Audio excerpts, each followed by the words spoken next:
Looks like everybody is coming on in. Welcome, welcome. Oh, hi, everybody. Thank you so much for being here, whether you're joining live or you're watching a recording later. I'd love to set the stage. I think every educator, every counselor, every school leader, every professional, myself included, will be asked at some point to hold space for someone else's pain. And whether that pain comes from gun violence, grief, isolation, fear, it won't come with a script. And we're expected to respond with grace and skill without ever having a chance to practice. And we know today's conversation is difficult, but very important. And I want to thank everybody here for the critical work they do and for spending time with us today. For those of you that don't know me, I'm Rocco Shields. I am an award-winning filmmaker, Congress-awarded educator, and a very deep, fierce advocate for social change. My journey with Genius Academy started after I lost my father due to a gap in the mental health system. And what I realized through that is that most of us, like I said, educators, clinicians, caregivers, are asked to be emotionally ready for moments we're never trained for. And I built Genius Academy to change that. But today's conversation is really to look at a shift on how we prepare people to care for others in a time where we need them in the hardest moments. And so I'm really, really honored to have Michelle Kefford, who is the principal at Marjory Stoneman Douglas High School in Parkland, Florida, with me today to talk about this. She stepped into leadership in the wake of one of the most heartbreaking school shootings in our country's history in 2018, and has since become a fierce national advocate for school safety, trauma responsive care, and recovery that really lasts years beyond headlines. So, Michelle, thank you so much for being here with us today. I am honored to have you. Thank you so much, Rocco. It's a pleasure to join you. Thank you for that incredible introduction. I am very honored to be here and share this space with you and engage in this very important conversation. As you framed it very poignantly, conversations surrounding trauma are very real. They happen all the time. They happen without warning. So ensuring that we have staff and we have adults that are prepared to have these conversations, in my case with children, but in many other cases with other adults, it's critical. And oftentimes people come into these conversations, like I said, they're not planned, they're not expected, yet the people on the other end of the conversation are expected to have a skill set to effectively navigate the conversations. So making sure that we prepare our staff, making sure we prepare anybody engaging really with other people, which I can't think of a job, I can't think of a position where you're not engaging with other folks. So making sure that people are prepared, they have a space where they can practice these skills and have some feedback, it's critical. You know, I walked into Stoneman Douglas High School a little over 6 years ago after the horrific tragedy that took place here on February 14th of 2018. And I was faced with many difficult conversations, many suffering people who had gone through something no one should have to experience, a mass shooting where 17 lives were horrifically taken and 17 others were injured. And those are just the physical injuries, those 17. You had thousands of others who were impacted mentally, psychologically, from this tragedy. So walking into that situation, wanting to make sure I am providing the care that's necessary for everybody who is under my care, was extremely critical for me. And it still is, when there is a traumatic situation that occurs, especially one as horrific as the one that occurred here, that recovery process is very long-term.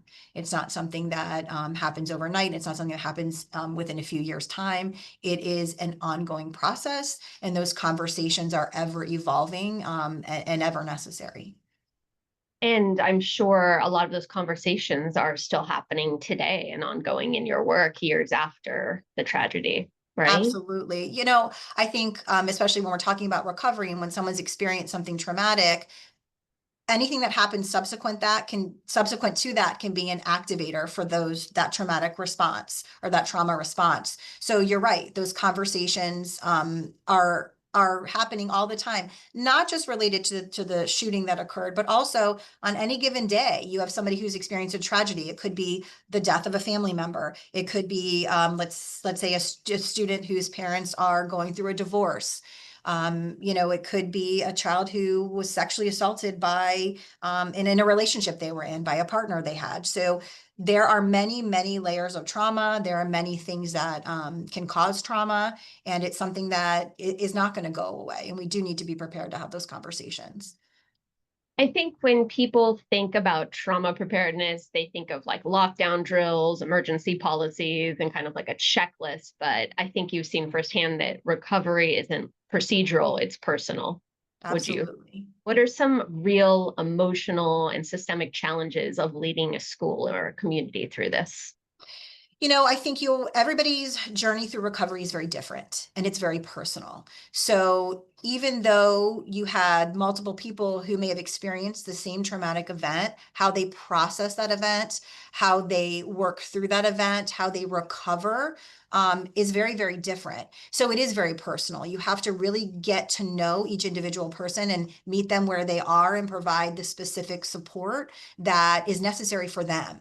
So there is no recipe per se, and there's no one size fits all. You have to be prepared with the skills to be empathetic, to be supportive, and really employ some of the elements of psychological first aid when you are having these conversations and engaging with all of the individuals. I'm curious, and I'll like do a quick poll here for everyone that is here. Who has received formal training in how to have post-trauma conversations with students? I'd be curious to know, like, and what that formal training looks like. Um, Go ahead and answer yes or no. And as we do that, Michelle, how do you think we can ensure every educator and counselor feels ready to have the hard conversations that follow trauma? I know There you do a lot of work in the space. Yes, there definitely has to be some level of training.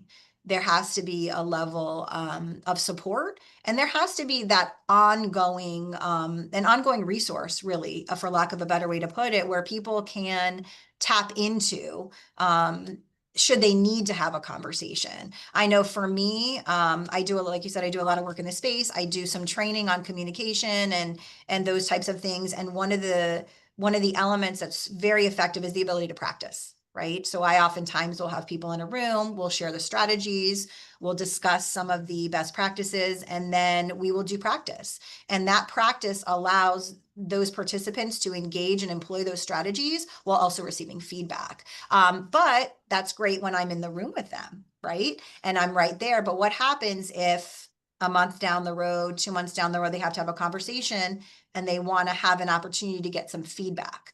Then it becomes a little problematic because you may not have somebody readily available to provide that right then and there in that space.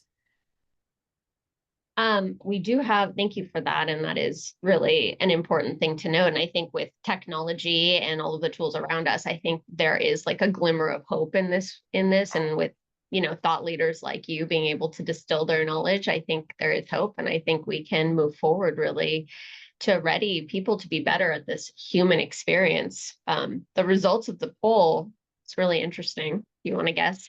100% of people that are joining us today have not received formal training for these conversations. And sadly, I'm not shocked by that. Yeah. And so I think we'd love to hear a little bit more, about your story, Michelle. It's just so fascinating. I've been enamored with it since I met you, just kind of stepping in almost as like a hero in the aftermath of this. Can you talk a little bit about your first year and like Absolutely. navigating some of the challenges and different scenarios that you found as an educator and a leader? Sure, absolutely. So prior to being asked to assume leadership here at Stoneman Douglas, I was in educational leadership for 14 years. So I had a lot of years of experience leading in the educational space. I dealt with all kinds of things. Had a great journey in bringing a school to its very first ever grade of A, which was was something we're very, very proud of. We worked very hard. So academics and working through sports and all of those high school things, I was very proficient, with. What I wasn't proficient with was leading a school through a traumatic event. And to be very honest, I didn't know what I didn't know. I didn't know what I was walking into, right? I knew how to lead, I knew how to be a principal, but I wasn't certain about having to successfully guide a group and a whole community through this recovery process. What does that look like? What am I going to encounter? How can I ensure that I'm going to provide what is needed for this community? And that's something that, you lead with your heart, right? So, I walked in, heart open, arms open, and I did a lot of listening. I did a lot of listening. I did a lot of relationship building to learn about the experience and um everybody's everybody's place where they were in their recovery, and how they were processing. Some people were unable to return to the school, students and staff. It was just too painful, and that's understandable. Others were able to talk about it. Some weren't able to talk about it. They weren't comfortable. It was still too painful. So you kind of have to learn how everybody is working through their own recovery journey. That being said, working with obviously my students who are amazing, our families, the entire community, also external partners, right? We had a lot of people who came in, our specific situation in our school, the shooter who came in here and did the unthinkable, did remain in jail. So there was a process of a trial, and there was a process of a sentencing, and so we had to go through that too, which is equally, as painful as part of the recovery journey. So all of those elements, were very, very challenging for so many people. We had the building where the shooting occurred remain on our campus for a number of years. It has been torn down, but that's just a constant reminder of the most horrific day in the history of our community. So all of those elements really re-traumatize, right? When you're going through the trial. For some folks, when they drive past that building, that re-traumatizes those individuals. So it's all of those things, and it's kind of understanding, number one, the process of trauma, the process of how people work through trauma, and making sure that you have the resources necessary to effectively guide them in that process. So that's, I'm very proud of the work, very humbled to be able to be here and to walk alongside of some of the most amazing educators, most amazing kids I've ever had the privilege of knowing. And that's something I don't take lightly. But they've been through, something that nobody should have to go through. And so it's understanding that too, and just doing what is necessary to help people, walk through this journey of recovery. You were saying something last week when we were chatting that was so interesting to me. And I think, as we're talking about the need for more of a national training in this regard, you had a very personal story about talking about certain words that we tend to use in this, and certain words that, avoid or not to avoid. Can you talk a little bit about that? Absolutely. Certain words can be what I call activators, which can be something that re-traumatizes somebody. For example, oftentimes when people are doing presentations, they will use the phrase the bullet point. We don't use that phrase. It's a reference and is associated with a gun. So that can be re-traumatizing to somebody when you say that, and insensitive. And I think sometimes when we have certain words that are in our common vernacular, we don't think twice about it, but having experience what I've experienced, and having had the privilege to work with people and walk this recovery journey with them, I've learned certain things are just better left rephrased. We don't want to put any reference. If you notice, I use the word activator rather than the word trigger, because trigger, again, is a part of a firearm. So we don't want to make any reference to that. We never refer to our shooter we don't give our shooter the the I don't even know what word I'm looking for. We don't give our shooter we don't use him, we don't call him by his name. He doesn't deserve that. We don't do that. A disgusting human being, and we will not give him any credit by calling him by his name. So different things, that you kind of learn as you go along, and all in, it's all in the spirit of, being sensitive to those who have gone through the tragedy, gone through what they've gone through, this traumatic event, and making sure that we do all that we can to um, deliver a message in a way that is positive, in a way that is thoughtful, and in a way that is compassionate. A lot of our efforts at Genius Academy were inspired more recently to actually do something. We have obvious this ability to create simulations that allow for these conversations and allow for this practice. But the real driver here, after years of talking about this, was the re-traumatization of what happened at FSU, where a lot of your graduates were. Do you keep in touch with any of them? And FSU is one of our partners as well. Can you talk a little bit about that? I'm a Seminole myself, so Oh, wow. yes. So in fact, I learned about the shooting at FSU from one of my former students who messaged me as the shooting was unfolding. And it's a student I've known for many, many years who is actually on summer break now. So I spent a lot of time with her over the summer, and she's the one who reached out and said, "Oh my gosh, there's an active shooter here." And I said, "What?" So I immediately, got on my computer and tried to find out all that I could find out. And her situation was one where her class was right by where the shooting took place. She ended up not going to class that day. She didn't feel well. So thankfully she was home, but it was horrifying. That particular student was younger, was not a high school student during the actual shooting, but lived in the community, and anybody who lived in the community was impacted. I happened to live in this community. I didn't share this part of my story, but my oldest son was an 8th grade student at the time at the school next door.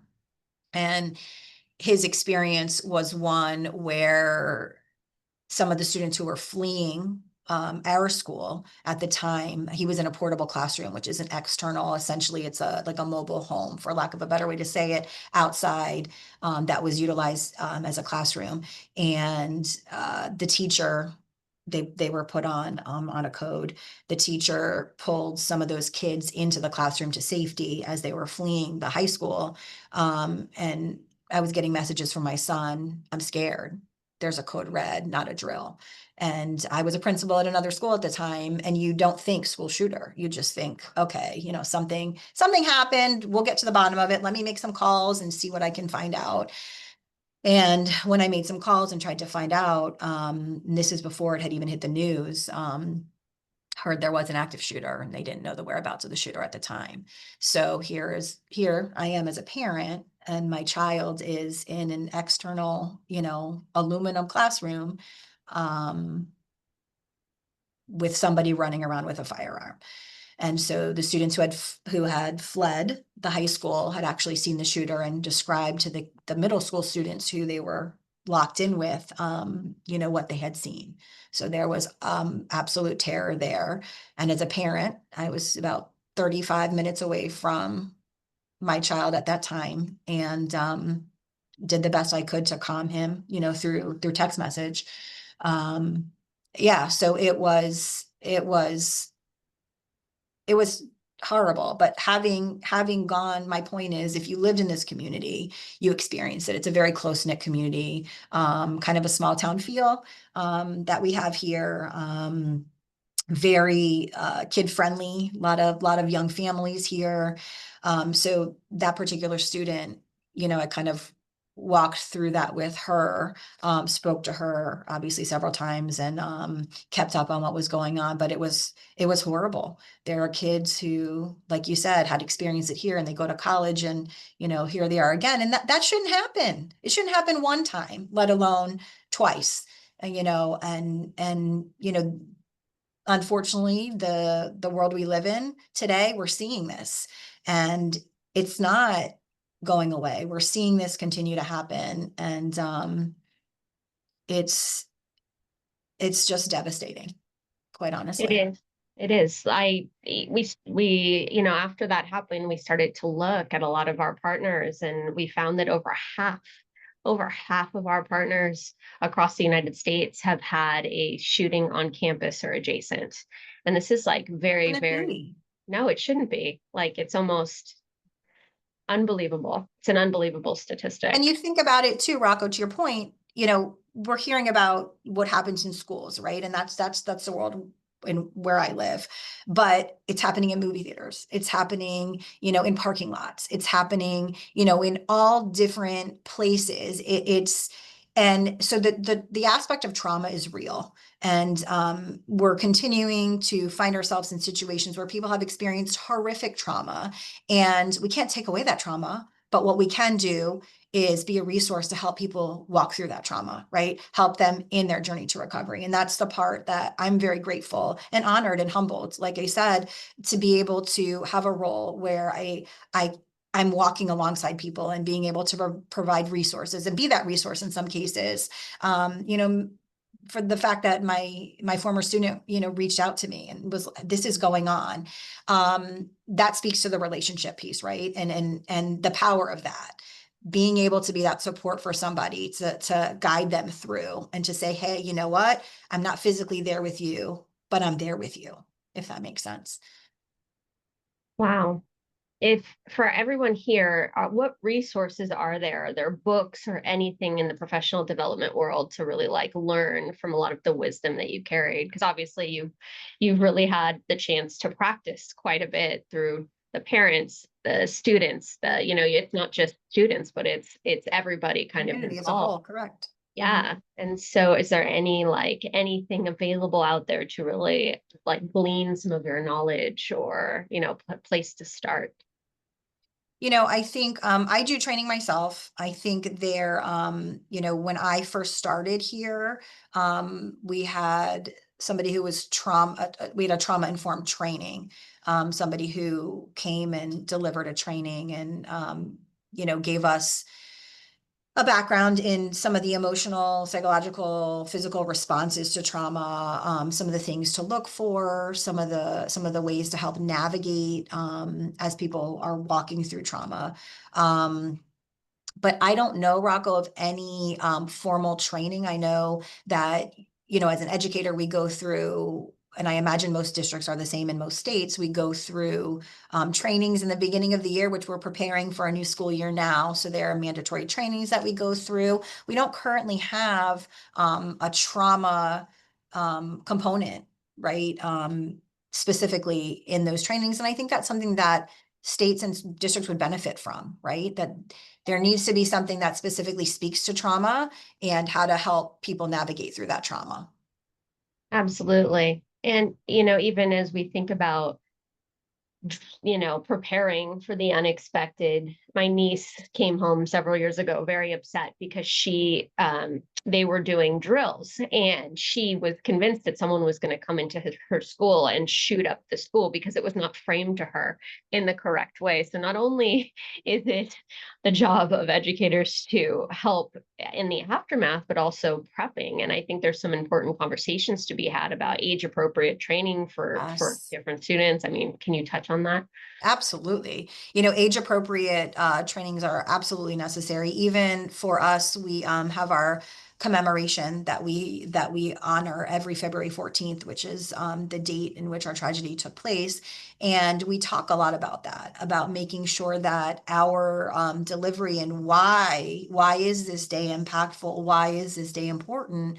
Especially to some of these babies who were infants, right, when the tragedy occurred, and they don't have the maturity level to fully understand what happened, nor do they experience it directly, that where they can remember. So knowing how to have those conversations and what's appropriate at different age levels is absolutely critical, because that can have significant adverse effects and impacts if it's not done correctly, and if age is not taken into consideration. Again, it is not a one size fits all. There has to be that level of specificity right? When you're talking about things as sensitive as this, and making sure that we're meeting children where they are developmentally can't be underscored. Absolutely. I have dedicated my career to the ability to walk a mile in someone else's shoes. So, what does that mean, right? So, in 2011, I created a film that depicted our world if bullying and prejudice and human rights were inverted. And we followed a little girl who was bullied for being straight. And so the world was flipped. And for the first time, by walking a mile in the shoes of someone that was marginalized simply because of who they loved, and it was able to be resonated by mainstream, it created an international debate on human rights and prejudice, and it woke people up from their preconceived notions. And so the work we do at Genius Academy and what we're doing now with this also follows suit. Imagine if you had the ability to walk a mile in someone else's shoes, whether it's from the perspective of an educator, or the perspective of a parent, or the perspective of someone who I'm sure you encounter every day that maybe has survivor guilt that's been in and around trauma. Um, yeah. Absolutely. And that's such critical work. And I love that you've you've devoted, your life to that work because it's important. And I think I think back and we're talking about trauma here, and obviously, we experienced a school shooting, but I also think, to your point, I had a few kids, my previous school who were bullied terribly at their schools. They came to my school because they were bullied, but they were bullied for being transgender. And to your point, that they had extremely traumatic experiences that they went through. So trauma comes at us from all different angles, right? And in all different situations. So understanding the fundamentals of how to help people navigate their journey of trauma and help them in their healing is so critical. And I'm grateful to have met you and have learned about Genius Academy and the work that you do, because I was blown away by just the adaptability, the immediacy of the feedback, the ability to actually role play and kind of have that real experience without or prior to that actual conversation, and to kind of learn how to do things better. Because no matter how proficient you are, no matter how many times I've used myself, no matter how many times I've had a conversation surrounding trauma or surrounding anything, quite honestly, I can always get better. I can always, sharpen my skill set. So for me, that's super impactful. And, I applaud you too for, putting your heart into this work, because it's really a labor of love, and it shows in what you do. Thank you. We are, trying to represent as much as the population as possible to really use technology and this power of immersive cinema. That feeling you get when you watch a movie and you forget that time and space exists, and you start to like resonate with characters as if you're actually like You're actually living. in the movie. Yes. Yes, it's that very, very simple approach. I call it simple because it's what I've been fascinated with since I was 3 years old. I used to play make a movie with my grandma. She would, where she would hold this VHS recorder, and I would, So she'd be behind the scenes. You'd be the star. I was I the like star, but it. I'm more than happy to be behind the scenes now. The more, but it's interesting, my work has forced me into this role of activist through and through, and defending the work, because the stuff we do is not cookie cutter. It's not like a PowerPoint that you click through. It's not an avatar that it's a cartoon. It is like as real as cinema allows you to. And my goal is that we can immerse with that same feeling that we get, that we just talked about. And that's, over the years, how it started to be called a simulation rather than a video or a case study. And then when we start to bring in the power of AI for this immediate feedback loop, that's where it really has gotten to turn into a really magical experience. I was describing it to my team, and I said it's kind of like, the rides at Disneyland or Universal Studios where you're like sitting in them and it's like the movie is playing, but it's moving, Yeah, the simulate. Yeah. Uh-huh. It's kind of like that kind of art. Not only are we like showing them and showing the students something that resonates with them so they feel like they're there, but we're also able to like move them, right? And give them this kind Well, of they become part of it. right, Having right. done, having worked through some of the different scenarios, you're part of it. You actually are a part of the experience. And that's what's so powerful. And I think too, and I mean that, I think about you and sort of what drives you, and that's where the passion and the heart comes in, is you were driven to this from your experience with your dad, right? You had a traumatic experience and you utilize that traumatic experience as part of your recovery journey, quite honestly, to go through and create this to help others. And so that's an important piece too. And I think the work's important. You understand how important it is. And I think everybody's going to see how great it is. I know I thought it was great. I think that one of my favorite quotes is like, take your broken heart, and turn it into art. And so I've kind of like always when I see the injustices of the world or there's traumatic events, I see a world where it can get better and where it is better, but it doesn't come just, with us saying like it gets better. It comes from us like doing something and moving something and Taking creating. action. Yes, Mhm. taking action, much like you take action every day. And so the more we can bring people in to actually participate and take action, that's how real change happens. 100%. No movement has ever happened, no social movement otherwise. Someone's like, I have a great idea, let's do this. It's come from rich dialogues and also controversy. And so Yeah. that's all part of this to me. We're seeing it. We started at Genius Academy, um, fueled by my father's story, who had a comorbidity of alcoholism and mental illness. And I tried to put him with the best providers, the ones that had the best certifications on paper, but no one was able to connect with him. And unfortunately, we lost him. And I do believe that if he had had the right system, the right healthcare provider, someone that resonated with him, he'd still be with us today. Right. And so Genius Academy was born to help really train mental health providers, healthcare professionals to be able to have those conversations and actually resonate human to human skills. The more I found that, in academia, they're kind of just teaching them from textbooks about different types of therapies. And they're saying, now go role play with each other. That's not good enough, Nothing will take the place of relationships. Right. Nothing. You know what I mean? You can have all the skills, you can have the best skills in the world.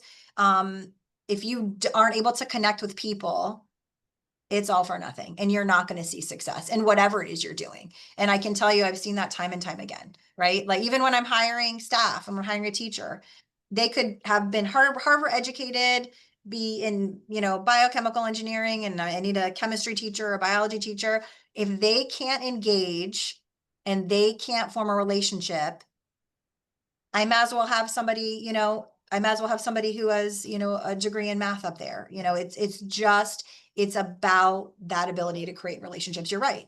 And teaching those skills. Some people aren't born with those skills. I think sometimes we expect or we assume everybody knows how to talk to people, everybody knows what to say, but that's not the case. They really have to be shown those interpersonal skills. And that's something we don't do enough of in terms of teaching and training. We just don't. Even as like a healthcare provider in the emergency room, like, meeting someone that is perhaps, at risk for taking their own life, it shouldn't be, and meeting them for the first time shouldn't be the first time you're meeting someone like that. And that's often so much the case where providers are just kind of dealing, or any professional is. And I think we're in an era where that can change. That can very much change. Absolutely. We could Absolutely. like globally certify and give them the practice. And so that's, was our central thesis at Genius Academy is, giving healthcare providers, mental health nurses, the ability to really see a robust caseload in all sorts of different situations, and difficult ones, albeit that.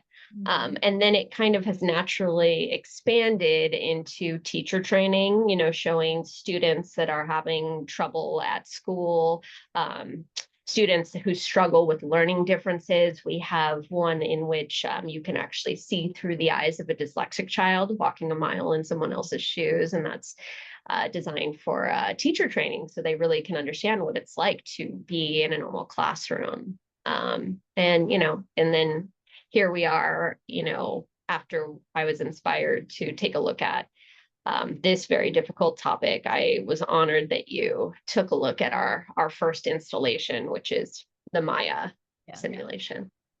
And I will tell you, you bring up a very good point. I know this was born out of wanting to help mental health professionals, physicians, that that category of professionals, but like you said, it morphed into helping teachers, but it can be so much more too, right? I look at from a school setting, children engage with all different kinds of folks. It could be a bus driver, could be a cafeteria worker, could be a secretary that that student kind of connects with. Everybody should be equipped with that skill set to at least initially engage in that conversation, because whoever that child feels closest to is who that child is going to confide in, right? And having people equipped, it could save lives. And that's critical. It Nothing more is. important, than saving lives, especially the lives of children. The innocent. It's again, to go back to our original sentiment, it's just like very sad in this day of age that children have to fear this and prepare themselves for this. And so, like, what could 100%. we do before the unthinkable happens? And also, is there a world in which we can better train the workforce to actually recognize the signs and symptoms Yes. before it becomes, Yes. is there a training for that? So we have a lot surrounding that in terms of a suicide risk assessment, understanding the signs that a student may have suicidal ideation. Also behavioral threat assessments, understanding if there is a risk of someone causing harm, right? But those are things that have to be brought to us to say, hey, my friend so and so is talking about hurting himself, or so and so posted something online that we're concerned about. I mean, I think the beauty of what's going on here in Genius Academy is it gives everybody sort of a window into understanding how to navigate through some of these conversations. Then you can effectively alert to those people who are going to do those assessments, right? Because a suicide risk assessment, behavioral threat assessment is not going to be done by a secretary sitting in the student affairs office or by a teacher sitting in the math classroom. It's going to be done by administration or mental health professionals, but training those folks to identify when that may be necessary and appropriate is a critical step, like you said, to ensuring the health and safety of everyone. And all hands have to be on deck. They do. They do. Shall we kind of walk through Yeah. this simulation? And I'd love to Yes, show like hear everybody the amazing platform that you've created. well, and also, like everyone on this and in for the month of June and also May, which was Mental Health Awareness Month, I wish I had all the resources in the world so I could just give this to every man, woman, child, educator, professional in the planet. And so we've been lucky to be able to just give this away as our first installation, but I see so much more down on our roadmap in which we can just give as resources. And by partnering with amazing people like you as our subject matter experts, this is just the beginning of what we can do. Let me go ahead and share my The screen. options are endless.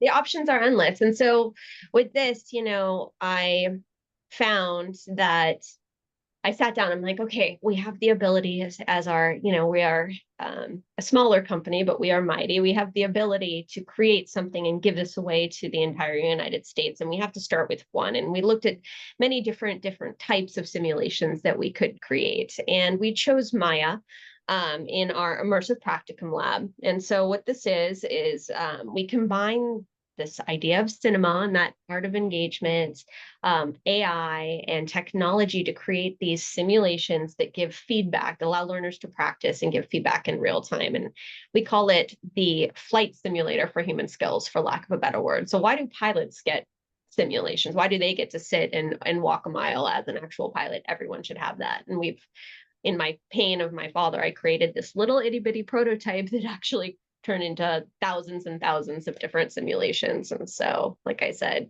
take your broken art and turn it into art.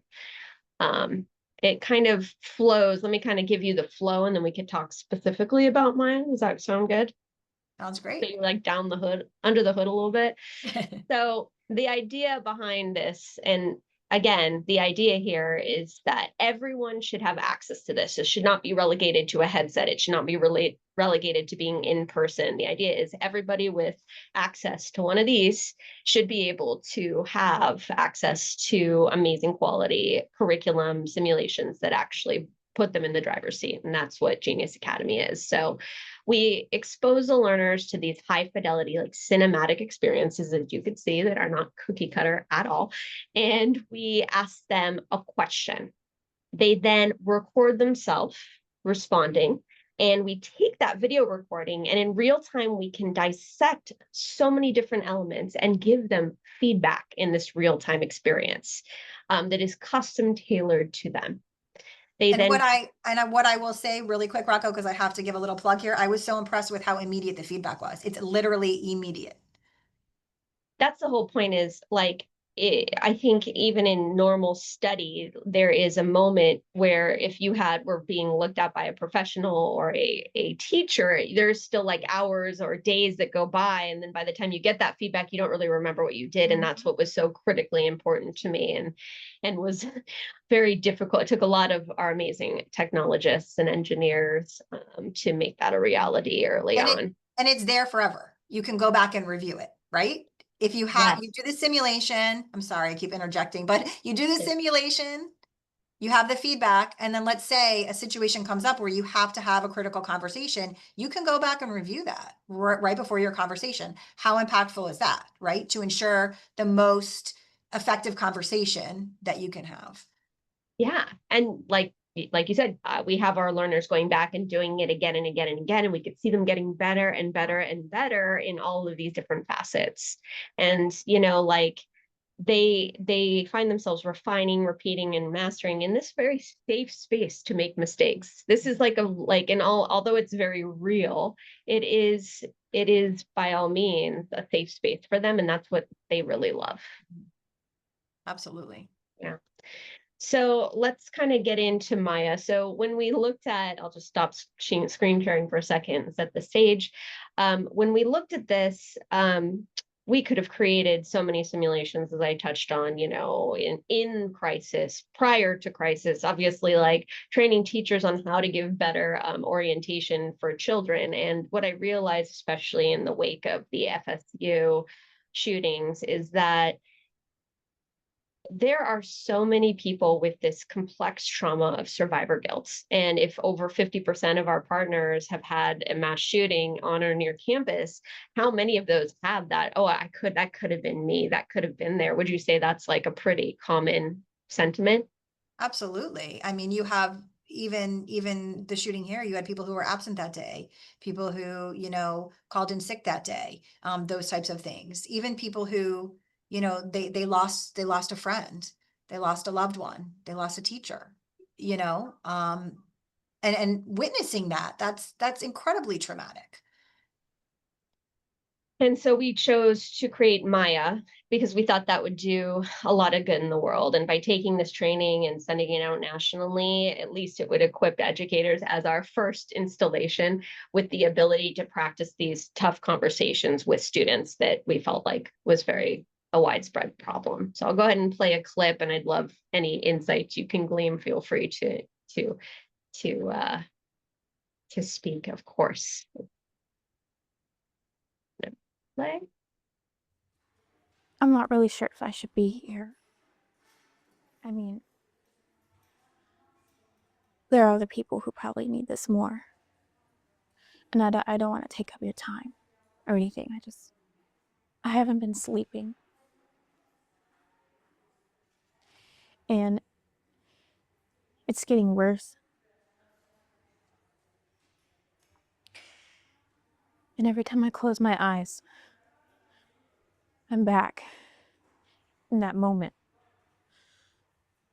Sorry, I don't even really know how to talk about this. It's just I don't feel like myself anymore. So we ask the learner to respond in a way that promotes emotional safety. Maya, I want to welcome you, and I'd like to let you know first off that whatever you're feeling, the thoughts and feelings that you have are perfectly fine. And it's the experience of many people that they will have all kinds of thoughts, and I hear that you're having trouble sleeping, and that when you close your eyes, things come back to you. And these are all normal experiences of people who have been through a traumatic situation. So when you're ready, go ahead and tell me just a little bit more about the things that you're feeling or the things that you're thinking about. Take your time. And that's Dr. Gary Wood, our licensed clinical social worker and VP of curriculum at Genius Academy, who gets his feedback. We thank him for his thoughtful response to Maya. Your invitation for her to take her time and share at her own pace is a strong demonstration and respect for autonomy. There are some areas where you could deepen your engagement, and that's part of the beauty of Genius Academy is we're always going to give, even though if you score, he got a 10 out of 10. I mean, that was a great response, but there's still feedback to be had in every, I think some of the best teachers will always give feedback. And some of the best teachers will always ask for feedback. Right. I think as like humans, we are constantly evolving. And I think it takes the strength of a human not to think they know it all, but also like to take those very important notes and then to decide what they want to do with them, right? These challenges and critiques can like inform you or they could, rattle you, but that's like all part of practice. It's part of learning and refining your craft. And just like anything else, my son had a coach who used to always say, practice makes permanent. Right. And that has always stuck with me and resonated with me because in anything we do, we're practicing for whatever is going to become that permanent response, that muscle memory. And so this is no different, right? The more you have the ability to practice this skill set, the better you're going to get. And the more equipped you're going to be to effectively have these conversations and address these situations when they inevitably are going to come your way. Absolutely. So, I can't believe we've already blasted through the hour. I could keep talking about this forever. I hope this is not our last webinar together. Yes, I would love to continue the conversation, the important conversation that it is. And I love that you showed the simulation because it kind of gives a little snippet into, really the power of that immediate feedback, the power to kind of hear what you're doing right, and also the critical component of what you could do better, how you could enhance it. I know you have many different simulations. I worked through a bunch of them and loved the feedback. And also, I love the component wherein you as the user can really assess the feedback you're getting and write back to kind of work into the program of Genius Academy. Yes, I love this part of the feedback, but here's where I think it really was spot on. Here's where I think, we could refine it a little bit. So there's kind of that dialogue, albeit in the computer, but back and forth, right? And I know the intent is to make sure everything is as spot on as it can be. But I will tell you what I was so impressed by personally was the ability to have that on the spot ability to practice and train, right? Because have I gone through trainings? Yes, 100%. But if I'm going to have a critical conversation, especially early in my career, when I was going to have a critical conversation, I would want a colleague to kind of run that conversation with, right? But a colleague is not always available. They've got other responsibilities, other things that may be coming at them. So the beauty of this, you can log in and you have somebody there on the other end giving you that feedback and assisting you through the conversation. So for me, that's what stood out. And I've not seen anything else like this out there. And looking at my situation, I think it's an incredible tool that can be used in a variety of, situations and modified. I know you all modify, this to different situations that people may need, which is incredible. The versatility of it, the adaptability of it. I was really, really taken aback in such a positive way when I engaged with the platform. That means so much coming from you, Michelle. Thank you so much. It's the truth. I think, now speaking to the audience that's here, I'd love to open it up for questions. And while you are putting them in the chat, all 100% of you said that you didn't have resources like this to train, but now you do, because this training module is available to you. And what you saw is just a snippet of this amazing story of Maya, who a week ago, her college campus had experienced this shooting. And so hopefully it's a conversation that you'll never have to have, but hopefully it's something that will help you kind of practice and be able to take some of the skills you learn and attribute them to other situations, because I think trauma and, like I said, grief is unavoidable. And then obviously we'll send everybody on here a link right after this chat, and feel free to reach out. We're happy to. I love talking to everyone that's using Genius Academy, hearing their thoughts, and that's how great ideas born over feedback. So let me see any questions. Can simulations be customized? Yes, they can. We work with different partners in the space to customize and create new simulations. There's been several joint initiatives and grants that we've been able to get. Sometimes we've looked at food scarcity or topics of HIV prevention in rural communities, and that's the beauty of Genius Academy. As I look at it, it's this, not just this simulation company, but this ability to work in the trenches and hear from subject matter experts and be activists with our art and with our technology. So absolutely, please feel free to reach out. Let's see. Our simulations available in other languages. Michelle, we talked about this the other day. I had the same question just the other day. We were talking about this. Funny, we do have some partners in Italy, and when they reached out, I was like, oh my goodness, do we need to dub this into Italian? And the answer was actually no, because they love the fact that our system, because it always tells you how you could do better, and will often say you could have said this instead of that. What they found is that since they were, English as a second language, our system actually was naturally helping them speak English better. But just in case any of them accidentally spoke in their native language, we did build into our system an auto detect feature. So if you respond in your language, all that feedback will automatically flip over to your language, and actually, our system will be able to derive the tone and intent logic behind that as well, which was like, I couldn't even believe that was possible, but magic of AI, it's incredible. It is. And as we go out into the world, obviously it's like a natural thing to be able to turn it into other languages, but I still have yet to have a specific request in that, so we shall see. Any other questions? All right. Well, we have to wrap this up, so feel free to send us questions at hello@Experience Genius Academy. Michelle, is there anything else you'd like to add before we end today? I just want to thank you for the privilege to sit here and share in this important conversation. And thank you for the work that you're doing to refine the skill set of people, around this, because it's something, like you said, trauma is not going away. Trauma is real, and we need to be prepared to deal with it. So I thank you for, the work that you've put into it.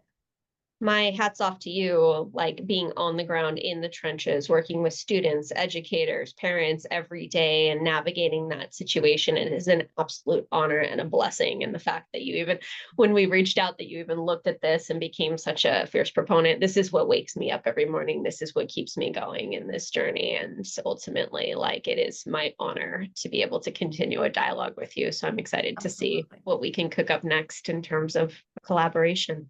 Same. All right, everybody. Well, thank you, Michelle. Thank you, everyone. Thank you. Have a really wonderful day. Thank you. Bye, everyone. Thank you for joining us. Bye.